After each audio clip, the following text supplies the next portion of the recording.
Okay, so this is class 116 of the Golden Doves, or page 65. We're studying Harambam and Harambam's notion of negativity, which of course is from the Monei Nebuchim. And I just want to read this quote on page 65. So let's start from the beginning. There's a quote: "The paradox of the negative is simply this. Quite as the word tree is verbal and the thing tree is nonverbal." So just understand there's two different realms. There's a linguistic realm, there's let's call it the realm of actual things out there, okay, to the extent that there are things out there. So let's say the universe and its content on the one side and linguistics on the other side. So HaKadosh Baruch Hu creates the universe in 6 days. The linguistic realm is not created during the 6 days, it's created Ben Hashem Hashot.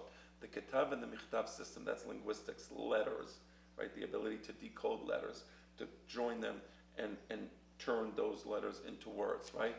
That was created Ben Hashem Hashot. That's separate than the realm of the created universe, right? Now, these words, linguistics, they're not things, they're verbal. Then there's universe, so the universe has things in it, let's say, okay? You're using verbal entities, words, to describe things which are nonverbal. So you understand that there's a limitation to how words, which are not things, will describe things, because the words themselves are not things, right? So how can a word, a non-thing, it's verbal, describe something completely nonverbal? So the answer is, there's a certain negativity in the way linguistic works, which is to say, if I say chair, that's a chair. Okay, what's the relationship between the sound, the word chair, and the actual chair? Arbitrary. Okay, so by the word chair, when I say chair, I mean not a table, not a sofa, not a cat, not a dog, not the sun, not the moon. I exclude everything except for this particular thing, which I'm kind of pointing at, right? That's the idea of negativity in language, right?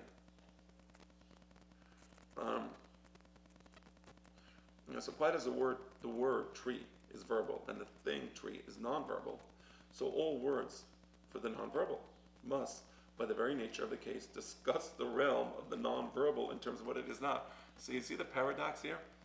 You're discussing the nonverbal realm, which was created during the 6 days of creation, using the verbal, which was created by Hashem Hashot.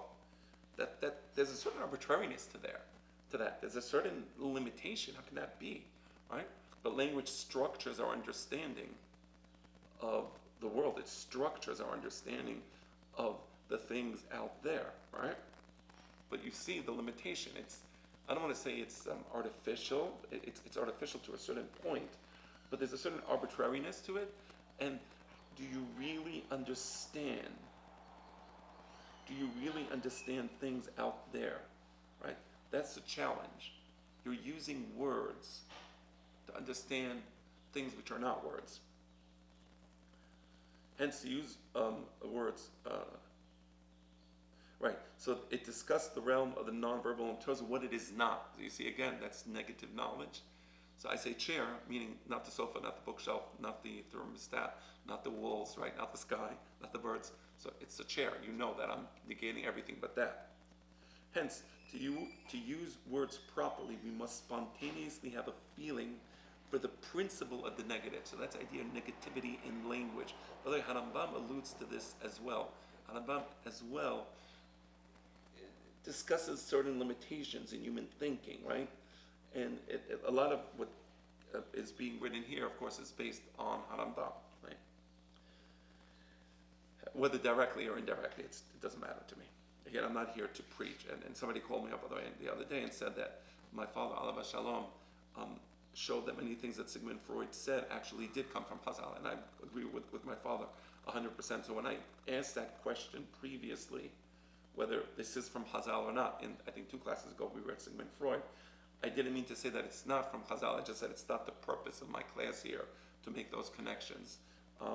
So here also, I'm not negating the fact that Kenneth Burke may have formulated some of these ideas from the Moneh Nebuchim. It's quite possible, but let's put that on the side for now. Now back to the text of the Golden Doves. Negativity is intrinsic to the very essence of language, because that's the way words work.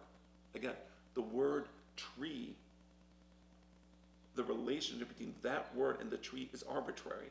So all the word tree can do is negate everything but that tree, and therefore I know it's kind of referring to that tree. So I make an association between the word tree and that tree, or a tree, or any tree, or all trees. So that's negativity. In languages, there are only differences. Even more important, a difference generally implies positive terms between which the difference is set up, right? But in language, there are only differences without positive terms. It's very interesting. So let me read that again. A difference generally implies positive terms between which the difference is set up. I'm going to try to explain this, and I hope that I'm explaining this correctly. But for example, in algebra, right?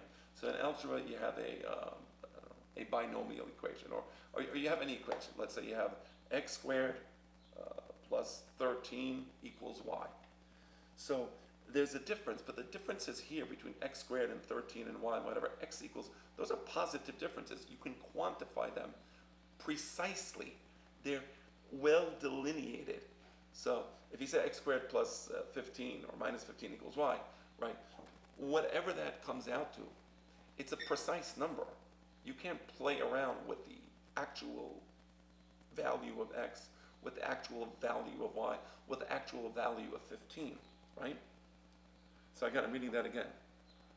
A difference generally implies positive terms between which the difference is set up, right? But in language, there are only differences without positive terms. So if I say a chair, table, bookshelf, it's not like x, y, 15, right? We know the chair is not the bookshelf. We know the bookshelf is not the table, and so on. But what precisely are these things? So I know the chair is not the bookshelf or the table, and I identify it as that which is not the bookshelf or the table. But what is it? Right? So you say, oh, well, it's a thing for sitting, it's a thing for that. I understand what the chair functions. But language, right, is structured in terms of negativity, right? That's really profound. This is why the difficulty of expressing certain ideas in positive terms is not restricted to medieval thinkers and the advocates of negative theology. So people say, oh, well, in medieval thought, there was the idea of negative theology because you can't understand God, and because you can't understand God, you only know the negative, you know what God is not, you don't know what God is, that's negative theology. People misunderstand Harambam's negative theology, and they think that's all there is, so you don't know anything, and you don't know anything about God. And my father, in his book, the Homo Mysticus, The Guide to the God, he explains what negative theology is in the thinking of Harambam. But that's a different story, right? But nevertheless, it was this idea that, oh, there's negative theology in the Middle Ages. That's kind of an antiquated notion. Incorrect. John Paul Sartre, from the 20th century, observed that although Dasein is used in what appears to be a positive sense, Heidegger actually uses it negatively. Okay, I think tomorrow we will try to explain the German term Dasein. We'll try to explain Heidegger. Heidegger is one of my least favorite German philosophers. Why? Because I can't understand a word that he is writing. I mean, I can understand Hegel. I can understand different, John Paul Sartre. I can understand Saussure. I can understand many different writers, many different philosophers. I'm telling you, there's something about Heidegger that I just find to be incomprehensible. Probably it's my fault. But I'm just putting it out there. So tomorrow, separate class on that.